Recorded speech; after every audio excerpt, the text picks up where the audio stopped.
So Caitlin Clark has basically been poached by Unrivaled. Well, they're at least trying to poach her. We went from 2 weeks, not even 2 weeks ago, like a month ago, Unrivaled literally liking anti-Caitlin Clark posts, to now Caitlin Clark potentially receiving the Messi offer. And by the way, I think I might have been the first person to guess that. I might have been the first to guess it, that she was going to get the Messi offer. If you look at my videos last week, I basically said as much. And unfortunately on this website right here, it does not work, this Front Office Sports, because, oh no, there we go. I was like, the website was not working. It was not letting me not subscribe to the newsletter. But, so special players attract special offers and compensation. The new Unrivaled Basketball League is considering sweeping a Messi-like offer to entice Caitlin Clark. The league to start league's full court press recruit Caitlin Clark is similar to the push by Major League Soccer's CFO to woo Messi. The club knew the salary alone was not enough to land a global superstar, so Inter Miami constructed an unprecedented package that included a contract valued at $150 million, partial ownership, and other financial incentives. Apple even agreed to share revenue from MLS Pass with Messi, which is crazy. Clark was just named as the fourth most marketable athlete in the world. And by the way, that is the single dumbest list I've ever seen. They named a female rugby sevens player, who I have more Twitter followers than, as more marketable than Cristiano Ronaldo. That was the single dumbest by Sports Pro in London. Like, Messi ranks below her at 5. That's bullshit. The most marketable sport athletes in the world are... They had Messi behind Caitlin Clark, Rebecca Andrade, Simone Biles, and somehow Vinny Jr. is more marketable than Messi. Like, what? The most marketable athletes in the world are all football players. And if you take out soccer players, the most marketable athlete in the world is probably Roger Federer still, even though he's long retired. Even though he's still long retired. After seeing what happened with On. Similar to the Messi effect in the MLS, Unrivaled hopes a Caitlin Clark effect will drive ticket and rating sales. One of the rumors is, I don't know how true this is, supposedly there is the huge deal. You know the way it's like, oh, they've got $20 million a year. Supposedly, the big thing when it comes to that deal, supposedly there is a view, like that's the maximum they can get. As far as I'm aware, it's still 8 figures a year, the deal, but the like 6 year 200 million, I think there's like viewership numbers they need to hit to get that. I can't remember where the article is. I might be misremembering an article, but I'm pretty sure I saw an article.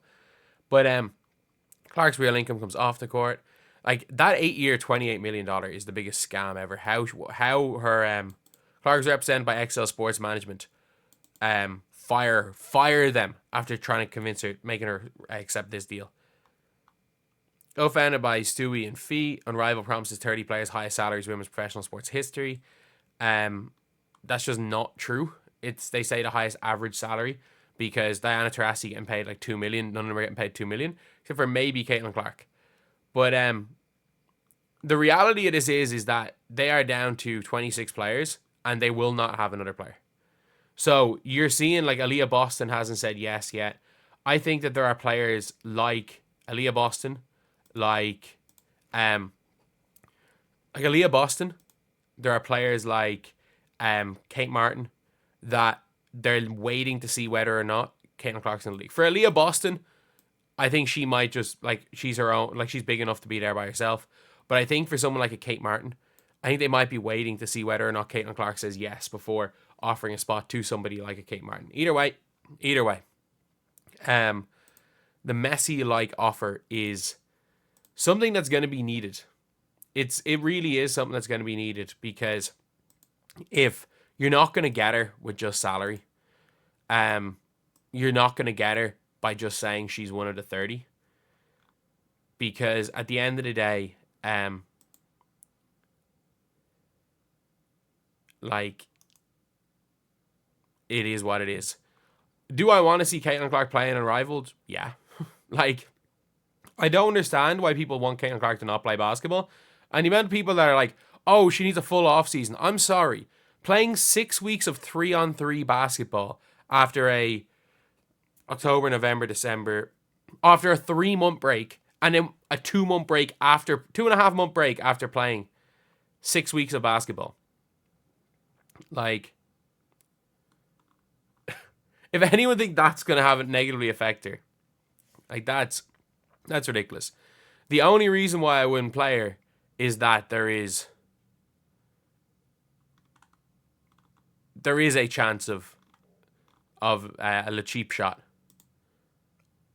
Sorry, I don't know why I said le cheap shot, like it's LeBron. D cheap shot of her getting hit. Like, I think that would be the dangerous thing. That would be the dangerous thing, is if there is a one player who very much hates Caitlin Clark that could cheap shot her. Because, let's be real, a lot of people are like, oh, these players all hate Caitlin Clark. Let's just look through the numbers.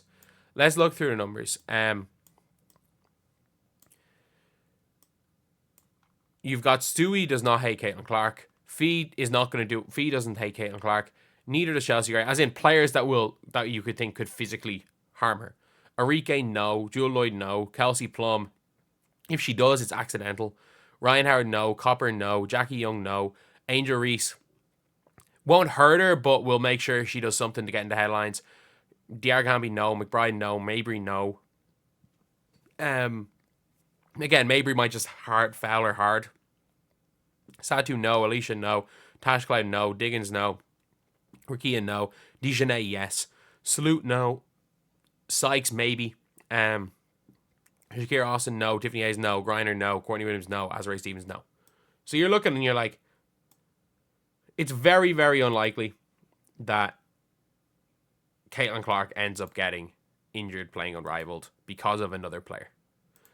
And, like, the other players are going to have to be on their best behavior. Like, for example, somebody like a Dijonay is going to be on their best behavior when Caitlin Clark is on the floor. When Angel Reese is going to probably be on their best behavior. Because if they're not, they could be... there are certain players... Angel Reese's spot is safe in that league, but there are certain players that could be told to just leave at any stage. Like, you're not here long term, and Dijonay is one of them, so she's going to be on her best behavior. So the reality is like, look, if you are Caitlin Clark and you are getting... Like, if I was her, I wouldn't play for just the same deal as any other player. I wouldn't play for that same deal. Like, it's not worth it for her. 200k plus an ownership in a league, a percentage ownership in a league that could end up being a percentage in a bankrupt league very, very soon is not worth playing for her. But at the same time, when it comes to if she gets the Messi deal, where, I don't know, maybe she gets like the Messi deal, she gets 3-4 million. She gets a bigger percentage in the league than anyone, maybe an equivalent stake to what Breanna Stewart has, and then TNT pay her as well. TNT give her like a percentage, a spot bonus per view that she gets on her games extra to normal. Like, something like that would be a deal that I would take. For 6 weeks of 3-on-3 basketball, she'd be crazy not to take it.